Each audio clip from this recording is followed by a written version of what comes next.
C'est officiel, Jim Ratcliffe lâche l'OGC Nice. Et l'Arabie Saoudite est prête à frapper un grand coup. Le club azuréen, propriété d'Ineos depuis 2019, est désormais sur le marché. Le fonds public d'investissement saoudien, PIF, déjà propriétaire de Newcastle, est en embuscade. Un rachat qui pourrait bouleverser l'équilibre du football français. Et toi, que penses-tu de cette possible révolution à Nice? Dis-le en commentaire. Et si tu veux des infos sans langue de bois, abonne-toi maintenant. Jim Ratcliffe, milliardaire britannique et patron d'Ineos, a acquis l'OGC Nice en 2019 pour environ 100 millions d'euros, avec l'ambition de rivaliser avec le PSG.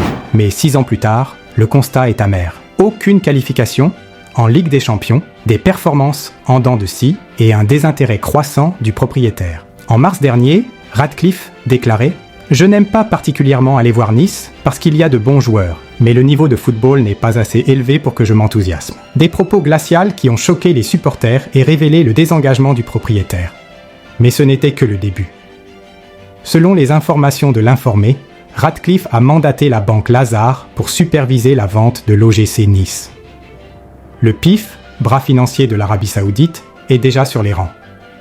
Après avoir racheté Newcastle en 2021, le PIF cherche à étendre son influence en Europe. Nice, avec son emplacement stratégique sur la Méditerranée et son potentiel de croissance, est une cible de choix. Et là, tout a basculé. Si le rachat se concrétise, l'OGC Nice pourrait devenir un nouveau géant du championnat français.